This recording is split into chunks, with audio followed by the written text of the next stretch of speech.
네, 정치권 이슈 짚어보겠습니다. 장성철 공론센터 소장, 복귀왕 전 청와대 정무비서관 나오셨습니다. 어서 오십시오. 네, 안녕하세요.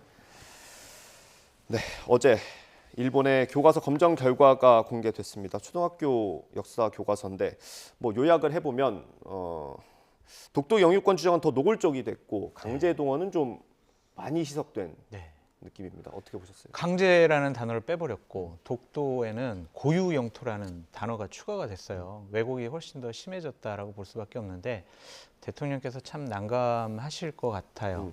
대통령께서 통 큰 양보, 대국적인 결단을 하면 일본도 그에 상응하는 호응을 할 것이다 라고 믿었었는데 외교에서는 그것은 대단히 낭만적인 생각이 아니냐라는 것이 이번에 단적으로 드러났다라고 볼 수밖에 없습니다. 지금 외교부 차원에서는 유감 표명하고 총괄 공사 초치해가지고 항의를 했지만 일본이 그런다고 바꾸겠습니까? 참 큰일 났다 한마디로 그렇게 말씀드립니다. 일단 정부에서는 이 검정 결과 발표되는 건 이미 예정된 거였다, 바꿀 수 없었다 이런 취지인 것 같아요. 어떻습니까? 어쩔 수 없었다라고 하면 우리가 뭐로 외교를 하죠? 때때로는 대립하고 때때로는 또 협력하는 것이 외교인데 이번에 3월 16일 날 일본과의 외교 결과를 보면 일방적으로 일본인의 마음을 풀어주기 위해서 노력한 한국 정부와 한국 대통령, 그렇기 때문에 우리는 독도 문제라든지 강제동원 문제 아직도 일본 입장에서 볼 때 일본인들의 마음이 덜 풀렸다라고 보고 있는 건지 모르겠습니다. 근데 지금 물컵의 반을 일본이 채워줘야 된다라고 하는데 그 반 있는 물컵 다 마시고 더 따라라라는 투인 거죠. 네. 그래서 이번 3월 16일 날 그 한일 그 외교 성과라고 얘기하는 것이 사실상은 참사다라고 야당에서 주장하고 우리 국민들이 걱정하고 있는데 참사가 아니다라는 것을 부인할 수 없는 그런 상황 아니겠습니까? 이 참사의 결과들이 계속해서 이어지고 있어서 저는 이러한 것을 결자 해지 차원에서 윤석열 대통령이 나서서 일본과의 새로운 관계 정립을 해나가야 될 때 아닌가 싶고요. 한 가지 좀 아쉬운 측면은 일본의 우익이라고 하는 사람들은 철저하게 자국의 이익 중심으로 우익적인 활동을 하는데 우리 대한민국의 우익이라고 하는 사람들은 자국의 이익이 없어요.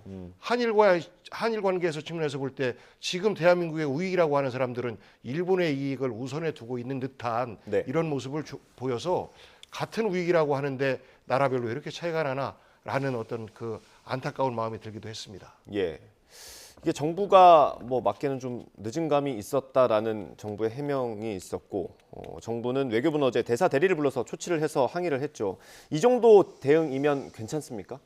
아무 해결이 안 될 것 같아요. 그냥 본국에 아이고 대한민국 외교부에서 이런 항의를 해왔어요 라고 전달하는 수준이겠지 저걸 갖고 교과서의 내용을 고치지는 않을 것 같다는 생각이 드는데 윤석열 대통령께서 대국적인 결단한 거 이해는 된다니까요.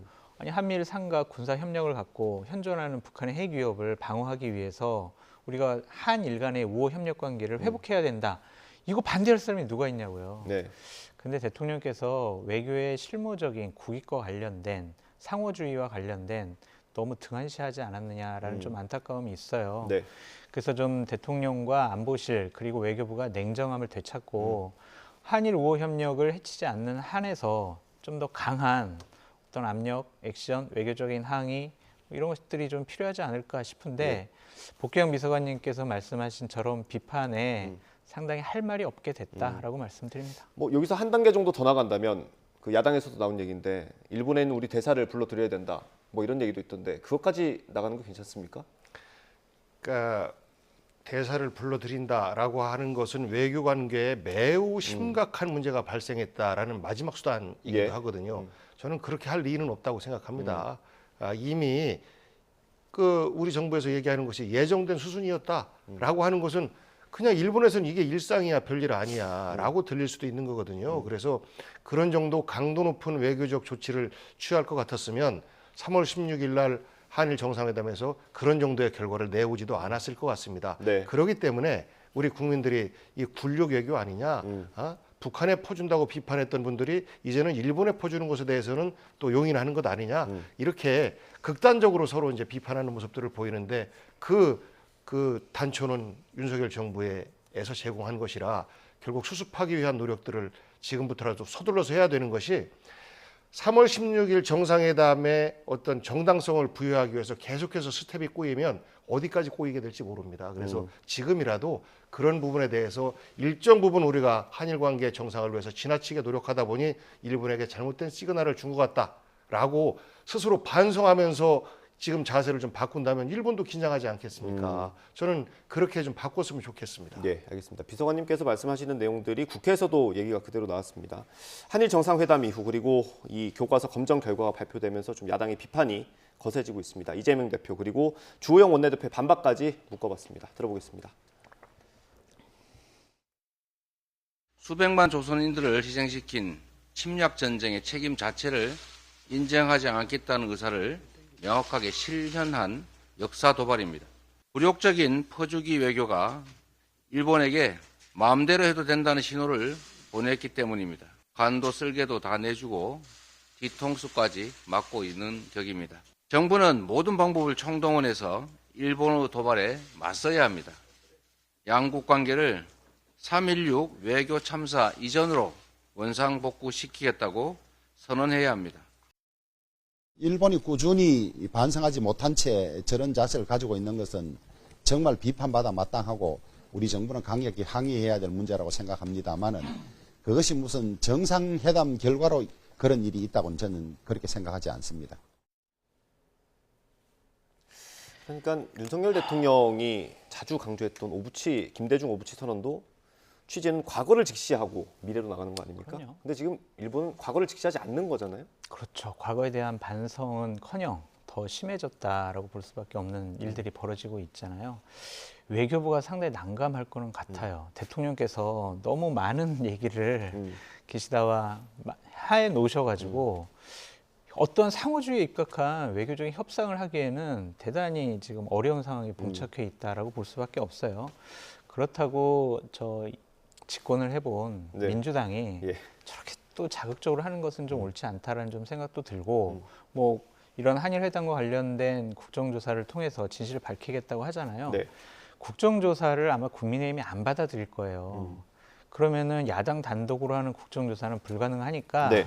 저번에도 한번 말씀드렸듯이 뭐 관련 부처 합동 청문회를 한번 해봤으면 좋겠어요. 거기서 야당도 자극적이고 감정적인 단어를 동원해서 윤석열 대통령 한일회담 이거 만국적인 회담이야 이렇게 하면은요 또 싸움만 일어나요. 그러니까 앞으로 우리가 한일 관계를 어떻게 풀어나가야 되고 한일 우호 협력을 통해서 북한의 핵 문제를 어떻게 막아야 되는지 진지한 논의와 해법 찾는 그런 의원들 간에 좀 논의 자리가 좀 필요하지 않을까라는 좀 생각이 듭니다. 그러니까 민주당 오늘 박홍근 원내대표는 국정조사 요구서를 내겠다라고 말을 했습니다. 근데 소장님께서 말씀해 주신 건 국정조사 이런 걸 요구하면 야당이 안 받을 게 뻔하니까 좀 실질적으로 도움이 되는 활동을 위해서 청문회 같은 걸 해보자는 제안인데 그 정도는 어떻습니까?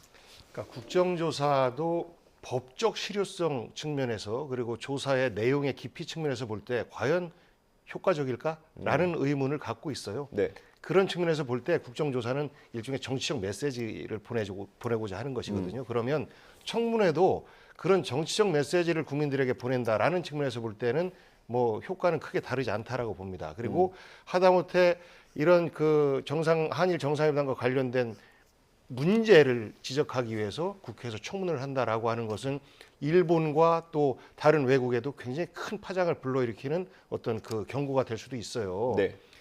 그런데 청문회라도 만약에 하자라는 제안을 국민의힘에서 해준다면 저는 다행스럽게 생각합니다. 그리고 그것을 민주당이 못 받을 이유는 전혀 없다고 생각해요. 그런데 지금 현재 국민의힘에서는 대통령이 저질러 놓은 한일 관계의 이런 어떤 그 어려움 이런 것들을 그저 감추기 바쁘지 이런 것들을 어쨌든지 간에 해법을 찾기 위한 노력을 하는 모습은 보이기 어려울 것이다 라고 저는 예측하고요. 그런 면에서 볼 때 매우 답답합니다. 네. 저는요 국민의힘 의원들과 지도부에 말씀드리고 싶은 거는 대통령실과의 한 호흡은 좋지 않아요. 선거를 앞두고. 네. 그러니까 역지사지 해보라고요. 몇 번 말씀드렸는데 만약 민주당 정권하에서 문재인 대통령이 일본 가서 일본 총리랑 저런 회담을 하고 왔는데 또 일본에서는 교과서 역사 왜곡하고 독도는 자기네 땅이라고 계속 우기는 얘기를 해요. 네. 그러면은 국민의힘의 야당 의원들이 아이고 그래 이해할 만하네. 우리 미래를 보자. 이렇게 하겠냐고요. 안 그럴 거 아니에요. 그렇다면 이 부분에 대해서는 민주당이 정쟁의 수단으로 이용하려는 부분도 있긴 하지만 네. 어쨌든 역사와 미래 그리고 안보, 군사 문제가 다 엮여 있는 문제잖아요. 그러니까 이 문제는 당연히 의원들이 논의를 해봐야 한다. 해법을 찾아라. 그렇게 네. 말씀드립니다. 예. 그 한일 정상회담 관련된 논란이 사실 조금 사그라들 법했는데 교과서 검정 이후에 또 다시 논란이 불거진 거 아닙니까? 근데 국민의힘에서는 정상회담과 이번 교과서 검정은 좀 다른 문제다라고 얘기를 하고 있거든요. 그건 어떻게 보세요? 그러니까 그냥 일본은 원래 그랬던 나라니까 뭐 크게 신경 쓰지 맙시다라는 분위기 아니겠습니까? 그런데 그들의 과거 우리 나라를 침탈한 그 과거를 부인하고 있고 뭐 강제동원 위안부 할머니에 대한 문제들 다 현재 인정을 안 하고 있는데 그 사람들은 원래 그랬던 거니까 뭐 타박하지 맙시다. 그러면서 그 사람들의 마음을 열기 위해서 우리가 노력합시다라는 자세 똑같습니다. 윤석열 대통령의 외교나 또 국민의힘에서 생각하는 거나 저는 일맥상통한다라고 봐요. 그런 면에서 우리 국민들이 답답한 것이고 우리가 그런 자세를 취하고 있기 때문에 일본과 당당한 어떤 그 외교 관계를 맺고 있지 못한 것 아니냐라는 걱정들을 야당뿐만 아니라 국민들도 하고 있다. 이런 것을 저는 적어도 윤석열 대통령이 못하고 있다라고 하면 말씀하신 것처럼 또 다른 국민의 대표인 국회의원으로 구성된 국민의힘 의원들만이라도 좀 정신 차리셨으면 좋겠어요. 이재명 대표가 주장한 대로 이 한일 정상회담 결과가 우리가 일본에 뒤를 내주는 그런 결과로 이어졌다고 볼 수 있습니까? 결과론적으로 지금까지 상황이 진행되는 것을 보면 거기에 동의하지 않을 수가 없다라고 말씀드릴 수밖에 없어요. 그러니까 저런 문제도 그렇지만 화이트 리스트 문제 같은 경우도 우리는 풀었는데 저쪽은 세부적으로 여러 가지 상황을 좀 살펴보고 검토할게요. 이런 식으로 좀 한 발 뒤로 빠졌잖아요. 네. 그러니까 4월달, 5월달에 지방선거가 앞두고 있는 일본으로서는 막 적극적인 호응 조치하기는 쉽지가 않을 거예요. 그래서 뭐 저번에도 말씀드렸지만 한 7월달에 기시다 총리가 방한을 할 때 좀 네. 전향적인 조치를 또한 대한민국 국민과 대통령이 원하는 그런 내용들을 좀 들고 왔으면 좋겠다. 그 기간까지 여러 가지 외교적인 협상력이 필요하다라고 말씀드립니다. 알겠습니다. 그러니까 그런 거를 다 생각해서 외교 일정을 잡는 거거든요. 그렇기 때문에 결국은 기시다 총리 선거 도와주려고 간 거 아니냐. 주기만 하고 받은 것은 아무것도 없고 예. 사실 그 다음에 우리가 망신당하고 있는 거거든요. 우리 나라 입장에서 볼 때. 네. 그런 걱정을 우리 국민들이 하고 이것이 현실화되고 있으니까 예. 예를 들어서 그런 일본의 정치 일정이나 이런 것들을 파악한다면 그 4월 선거 이후에 정상회담 했어야죠. 네. 서로 따지지 않고. 그런데 그 선거 때문에 어쩔 수 없다. 이해하자라고 하면 우리가 왜 그들의 정치도 걱정해 줘야 되고 기시다의 집권의 어떤 지지율까지도 걱정을 해 줘야 됩니까? 네. 근데 저는 여권에서 이러진 않았으면 좋겠어요. 뭐냐면 작년 초 문재인 정권 시절에 일본 내각에서 이미 이러한 지침을 문부성에 내렸기 때문에 우리 탓이 아니라 문재인 정권 안에서 제대로 항의도 못하고 처리를 못하지 않았느냐. 네. 이런 식의 지난 정권 남 탓하는 듯한 그런 변명은 워딩이 나올 걸로 우려를 하시는 거죠 지금? 아니요 이미 나왔어요 그렇습니까? 어제. 그러니까 이런 일들은 벌어지지 않았으면 좋겠어요. 네, 알겠습니다. 기시다 총리의 답방까지 국민들이 기다려야 되는 상황 자체가 조금 안타깝기는 합니다. 뭐 어떤 얘기를 들고 올지 나중에 한번 지켜보죠. 다음 주제 넘어가 보겠습니다. 안보실 인적 개편 얘기가 좀 언론을 통해서 나오고 있습니다. 지금 안보실에 무슨 일이 있습니까? 대략 열흘 전에 대통령께서 다른 여러 가지 보고 사항을 받으시고 경로했다라는 소문이 났었어요. 네.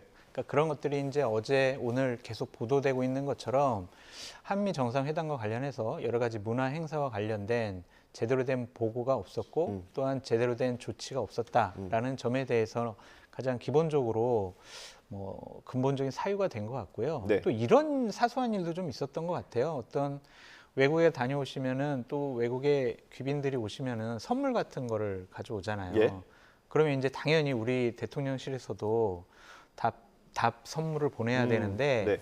그런 것들이 조치가 제대로 되지 않았다는 거예요. 그러한 이제 실무적인 여러 가지 대응과 뭐 이런 해결이 제대로 되지를 않아서 이거 좀 문제가 있지 않나 이제 그런 여러 가지 문제가 있었던 것 같고 또 하나는 이제 여러 가지 권력 구도에 있어서 주도권 싸움도 좀 있었던 것 고민하지 같아요. 마시고 생각나는 대로 말씀해 주십시오. 예. 그러니까 김성한 안보실장하고 김태호 제1차장하고 네. 어떤 주도권 싸움과 관련된 좀 갈등이 있지 않았나 좀 예. 그렇게 좀 생각이 듭니다. 그렇습니까? 그게 궁금해요. 지금 어쨌든 비서관 2명은 사퇴를 했고요. 지금 어젠가 그제 언론 보도에 따르면 김성한 안보실장까지 교체가 검토된다라는 건데 사실 비서관이 잘못했으면 그 위에는 1차장이 책임을 먼저 져야 되는데 안보실장 얘기가 나온 거 어떤 맥락으로 봐야 됩니까? 저는 비서관과 행정관들 사이의 알력, 그 다음에 김태호 차장과 김성한 실장과의 어떤 그 알력, 이런 것들이 총체적으로 함께 작용한 것 아닌가 싶어요. 네. 맨 막판에 뭐 블랙핑크 또 레이디 가가 이 공연 문제에 대해서 뭐 그냥 묵혀놨었다. 예, 뭐 미국에서 몇 네, 차례 네. 물어봤는데 무응답했다 뭐 이런 보도가 있습니다. 근데 제가 볼 땐 상식적이지 않습니다.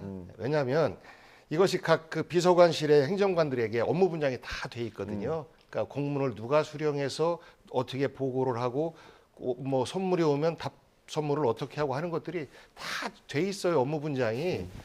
행정 요원들까지도 다 돼 있는데 이것을 그냥 뭉갰다라고 하는 것은 그건 상식이 아니죠. 더더군다나 5차례나 왔었다라고 하는 것은 그쪽에서 5차례나 보낼 만큼 이렇게 중요하게 생각하나? 라는 의구심이 좀 들어요. 그래서 이 문화행사와 관련돼서 뭐 뭉갰다라는 것은 그야말로 두 비서관을 경질하는 명분으로 삼고자 하는 것인데 네. 조금 상식적이지 않은 것 같고 네. 뭐 일각에서는 그런 말도 들리는 거 아니겠습니까? 김건희 여사 라인의 행정관들과 예. 이 공무원 출신들의 비서관들이 예. 서로 정서적인 또 생각의 차이가 계속해서 존재를 하고 특히 이제 김건희 여사를 어떻게 외교적으로 더 띄울지 이런 것들을 생각하고 있는 행정관들 입장에서는 비서관들이 마음대로 못하게 하는 이런 존재들이죠. 더더군다나 이 비서관들은 외교부 공무원들이기 때문에 외교 프로토콜에 굉장히 민감하고 그것을 벗어나는 것은 결정을 할 수가 없는 네. 이런 사람들이다 보니까 아 이건 좀 답답하다라는 갈등들이 그동안에도 쭉 있어 오지 않았을까라는 차원에서 보면 그 내부의 조직적 갈등 예. 이렇게 보는 것이 나름대로 객관적이지 않을까 싶습니다. 예. 뭐 먼저 얘기를 꺼내 주셨으니까 좀 덧붙여 주시겠습니까? 아니 복귀왕 비서관님이 말씀하신 저런 일 때문에 국가의 중요 정책 외교 관계가 훼손되거나 아니면 바뀌거나 아니면 제대로 진행되지 않았다라고 믿고 싶지가 않습니다. 들리긴 하는데 믿고 싶지 않으신 겁니까? 그러니까 여러 가지 뭐 흉흉한 소문들이 많죠. 예. 근데 그런 것들은 우리가 확인할 수가 없는 문제이고 네. 또한 그런 것들을 뭐 공식적으로 말씀드리기도 어려운 문제고 네. 그래서 참 난감한데 일단은 이런 부분은 있는 것 같아요. 자꾸 대통령실에서 명확하게 해명을 안 해주잖아요. 이유와 사유에 대해서. 네. 아니 1년 동안 고생 많이 해가지고 경무에 시달렸잖아. 그래서 이제 그만두는 거는 일신상의 사유야. 그거는요 개인 회사면은 그냥 그렇게 얘기할 수가 있어요. 네. 근데 하지만 저분들은 국민의 세금으로 월급 받고 국가의 중요한 정책을 결정을 하거나 수행하는 분들이잖아요. 그러면 국민들이나 언론에서 다른 어떤 의구심을 갖지 않도록 명확하게 해명을 해줘야 되는 것은 맞아요. 해명을 명확히 안 해주니까 여러 가지 얘기가 눈덩이처럼 더 많이 높아지잖아요. 예. 그래서 저는 그냥 사실 무근이에요. 아니 어제 그냥 안보실장하고 안보팀하고 대통령께서 오찬했어요. 그래서 다 그냥 문제 없이 다 끝났어요. 이런 식으로 하지 말고요. 좀 말씀을 좀 해주셨으면 좋겠다. 짧게 하나 부언해드리면 이분들이 현직 외교부 공무원들이잖아요. 예. 통상적으로 공무원들은 일신상의 사유로 일종의 청와대 파견인데 네. 파견된 곳에서 근무를 그만두겠습니다. 이렇게 안 합니다. 그렇죠. 아니 뭐 공직을 던져야 되는 상황. 그렇습니다. 그래서 동시에 탄핵됩니다. 그러니까 외교부 공무원들 중에서 그 자리에 누가 배치되고 그 사람은 의전비서관은 외교부의 다른 자리로 이렇게 배치가 되는 동시 단행이 그동안의 상식이었어요. 직업 공무원들 같은 예. 경우에는. 그런데 그렇지 않으니 정무직 공무원들처럼 인사가 되니까 이건 뭔가 문제가 있다라고 상식을 갖고 있는 사람들은 다 이렇게 걱정을 하고 있는 겁니다. 예. 그러니까 뭐 이유야 어떻든 외교비서관이 한미 정상회담을 한 달 앞두고 나갔다는 건 큰 문제가 있는 거 아닙니까? 문제가 있고 또한 그것을 총괄 준비를 해야 되는 안보실장의 거치 문제까지도 예. 여러 가지 경질이라는 단어까지 어제 한 언론에서는 썼더라고요. 네. 그렇다면 뭔가 문제가 있다라고 봐야지 네. 그냥 사실 물건 아무 문제 없어요라고 우리들에게 강요한다고 해서 우리가 그래 맞는 것 같아, 그래 아무 문제 없구나 이렇게 생각할 수는 없잖아요. 그래서 좀 명확하고 깔끔한 설명이 좀 필요하다라고 말씀드립니다. 안보실장의 거취가 자꾸 거론이 되는 건 이제 뭐 경질, 뭐 업무상의 차질이 생겼던 뭐 그런 것도 있지만 이제 취임 임기가 이제 1년이 지나고 총선도 다가오면서 사실 개각과도 좀 맞물려 있는 것 같거든요. 사실은 이런 얘기들이 이제 그 대통령실에 이제 소문이 나고 있었죠. 뭐냐면 박진 장관은 대래 한미 정상회담 끝나면은 어쨌든 다시 이제 국회로 돌아올 것이다. 권영세 장관도 돌아올 것이다. 그런데 김성한 안보실장 같은 경우에는 외교부 장관을 되게 하고 싶어 한다. 예. 그래서 김성한 실장이 외교부 장관으로 가고 김태호 1차장이 안보실장으로 간다.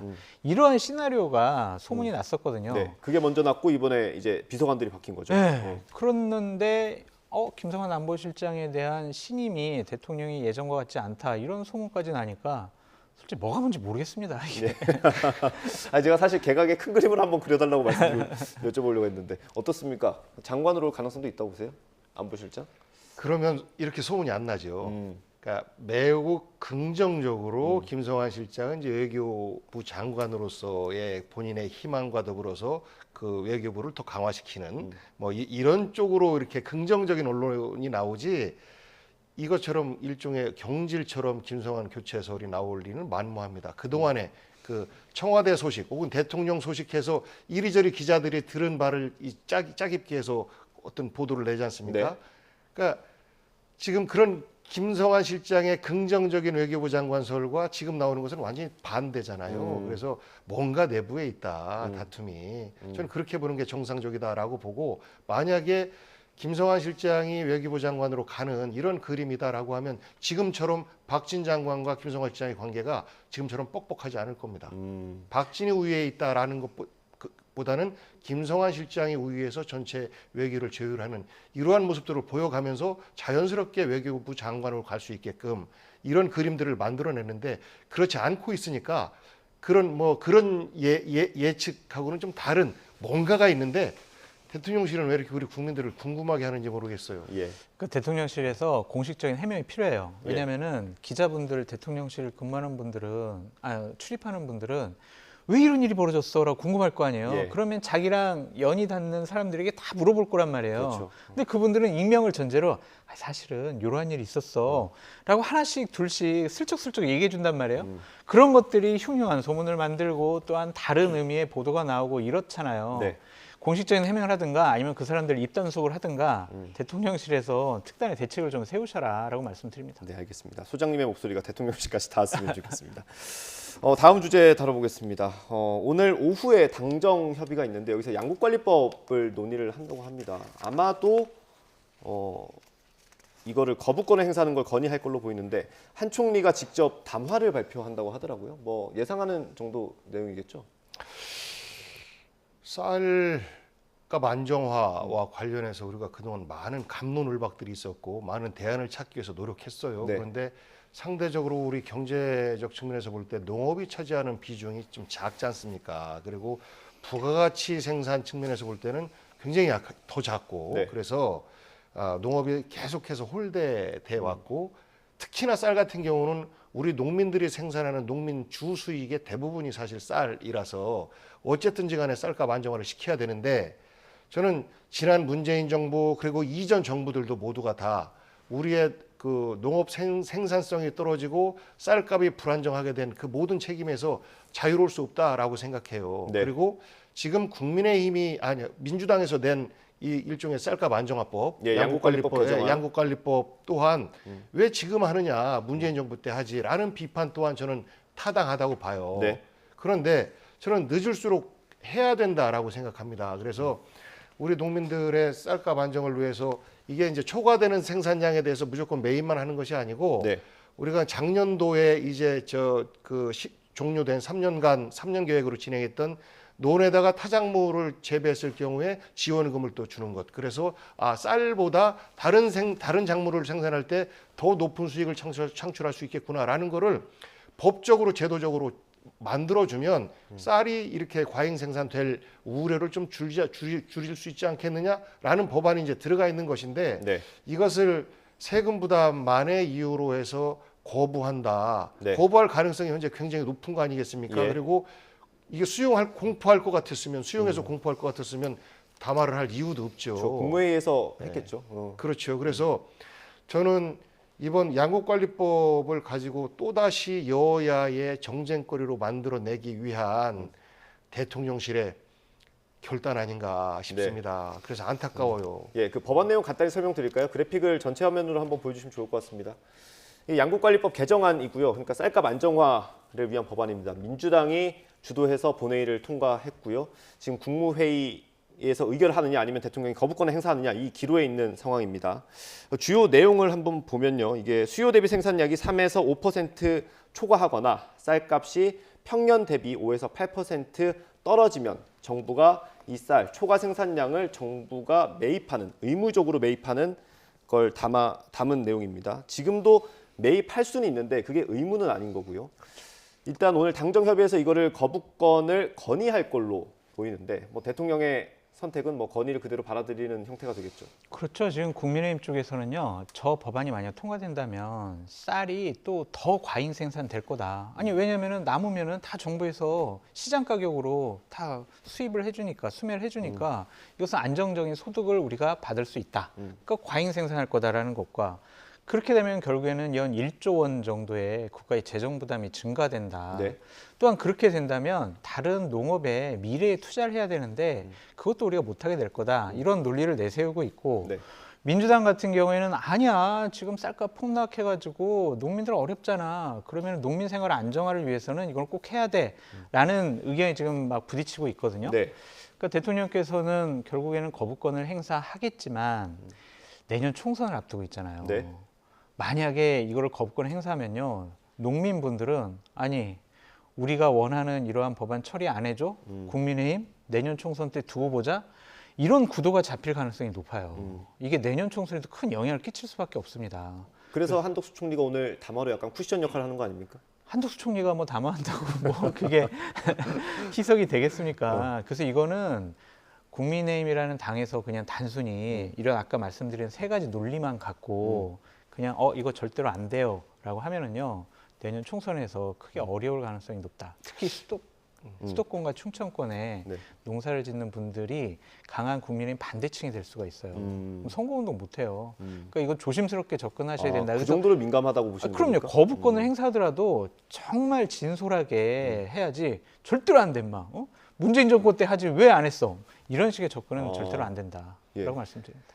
그러니까 우리 농민들이 바보가 아니거든요. 그러니까 이 법이 어쨌거나 진작부터 요구됐던 법인데 네. 인제서 늦었지만 만들어지는 것인데 국민의힘에서는 오히려 쌀값을 더 떨어뜨릴 수 있다. 과잉 생산해서 네. 이게 거짓말인 거는요. 현장에 있는 농민들은 다 알아요.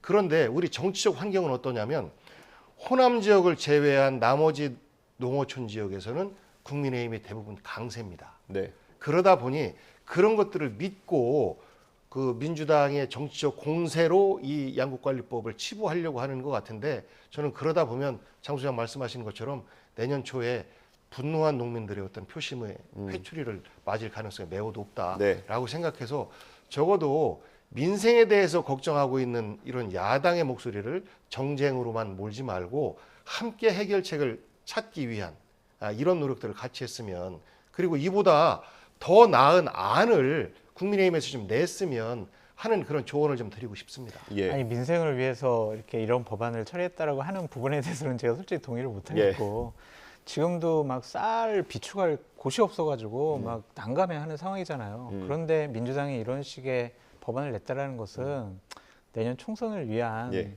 하나의 방편 아니냐 이렇게 보여지거든요. 민주당도 좀 무책임한 부분이 있다. 이 부분은 제가 이제 아산시장을 할 때 우리 지역에도 농업 인구가 상당히 있거든요.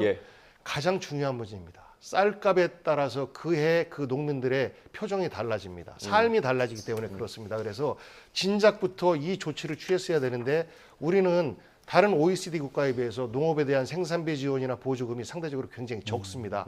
그 이유는 아까 말씀드렸던 것처럼 경제적으로 볼 때 농업 분야는 너무 적고 부가가치 생산이 적기 때문에 그런 이유로 해서 계속해서 이렇게 그 소외돼 왔었던 건데 지금이라도 정상화시키자라는 것이고 지난 과정에 대한 책임 여야 모두에게 우리 정치권에 있다라는 것을 전제로 해서 이 대안으로 봐줬으면 그리고 이 대안이 부족하면 어떤 것들을 더 보충할지를 국민의힘에서 내줬으면 하는 것이 우리 국민들과 농민들의 바람일 거다라고 네. 생각해요.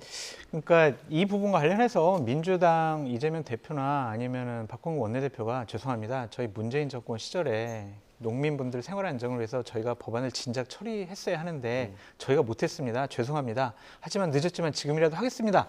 라고 접근을 해야 되는데 그냥 앞에 거는 쏙 빼버리니까 민주당 자기네들 책임은 없다라는 식의 이미지만 주려고 하는 거 아니에요. 네. 이게 그분 반성도 좀 필요할 것 같아요. 그 대통령의 거부권이라는 게 저도 기사를 찾아보니까 흔한 경우는 아니지 않습니까? 문재인 대통령 때는 아예 없었고 이명박 박근혜 전 대통령 때는 있었어요. 한 건, 두 건 이렇게 예, 했어요. 그러니까 맞습니다. 여소야대 정국 때 좀 주로 사용하는 대통령의 헌법에 보장된 그런 권한인 건데 사실 좀 아쉬운 건 야당은 야당대로 그냥 우린 갈 길 갈게.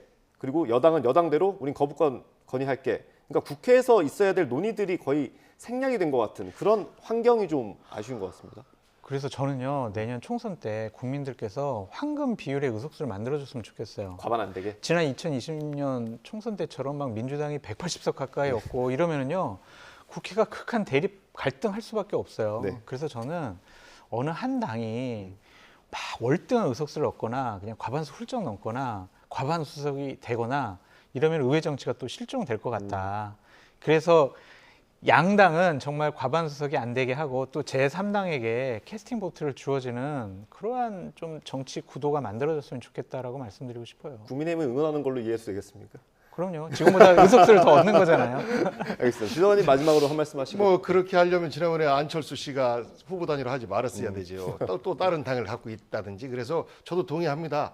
이 다원제 속에서 다당제 속에서 민주주의가 훨씬 더 성숙해질 수 있고 국민들의 선택의 폭이 넓어질 수 있는데 그렇지 않고 양당이다 보니까 서로 극한 대결을 반복적으로 이어가는데 뭐 내년 총선이니까 내년에는 조금 더 다른 모습들을 보여줬으면 하는 그런 기대를 저도 똑같이 가져봅니다. 예, 알겠습니다. 오늘 한덕수 총리의 대국민 담화가 예정이 돼 있고요. 또 그에 대한 반응은 어떻게 나올지 저희가 지켜보도록 하겠습니다. 오늘 말씀 여기까지 듣겠습니다. 장성철 소장, 복경정 비서관이었습니다. 감사합니다. 고맙습니다.